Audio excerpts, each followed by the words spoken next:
చిన్నశంకరంపేట మండలం గవలపల్లి, అంబాజీపేట, శంకరంపేట గ్రామాల్లో ఏర్పాటు చేసిన ధాన్యం కొనుగోలు కేంద్రాలను మండల వ్యవసాయాధికారి లక్ష్మీ ప్రవీణ్ పరిశీలించారు. ధాన్యం తేమ శాతాన్ని పరిశీలించిన ఆయన కొనుగోలు కేంద్రాలకు సంబంధించిన రికార్డులు పరిశీలించారు. ఈ సందర్భంగా మండల వ్యవసాయాధికారి లక్ష్మీ ప్రవీణ్ మాట్లాడుతూ హమాలీల కొరత వల్ల ధాన్యం సేకరణలో కొంచెం ఆలస్యం జరుగుతుందని, రైతులు ఎలాంటి ఆందోళన చెందకూడదని, హమాలీల సమస్యలు తీర్చడం జరుగుతుందని, రైతులు ప్రభుత్వం ఏర్పాటు చేసిన ధాన్యం కొనుగోలు కేంద్రాల్లోనే తాము పండించిన ధాన్యాన్ని విక్రయించుకోవాలన్నారు.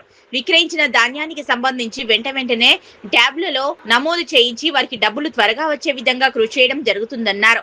ధాన్యం రైస్ మిల్లులకు చేరగానే నేరుగా రైతుల ఖాతాలో డబ్బులు జమ చేయడం జరుగుతుందన్నారు. శంకరంపేట మండల రైతుల విజ్ఞప్తి, హమాలీ కొరత కారణంగా గత కొన్ని రోజులుగా ధాన్యం కొనుగోలు జాప్యం జరిగిన విషయం వాస్తవమే. సో ఈ ఇవాళ నుంచి మీకు హమాలీ కొరత కానీ లేదా లారీల సమస్య కానీ మీకు ఇలా సదుపాయాలు ఏర్పాటు చేయడం జరిగింది. కాబట్టి రైతులు కూడా ఆందోళన చెందకుండా అన్ని సెంటర్స్ని ఉపయోగించుకోవాల్సిందిగా తెలియజేస్తున్నాం. రైస్ మిల్లర్తో మాట్లాడడం జరిగింది. అక్కడ కూడా అన్లోడింగ్ ప్రాసెస్ తొందరగా జరిగేటట్టు చర్యలు తీసుకుంటున్నాము. రైతులు ఆందోళన చెందకుండా ధాన్యాన్ని కొనుగోలు సెంటర్లో ఉపయోగించుకోవాల్సిందిగా తెలియజేస్తున్నాం. డబ్బులు పేమెంట్ జరిగిన వెంటనే 72 hours లోపల మీ రైతు ఖాతాలోకి వాళ్ళ డబ్బులు జమ చేయడం జరుగుతుంది. కాబట్టి రైతులందరూ కూడా ఓటీపీ చెప్పాల్సింది తెలియజేస్తాం.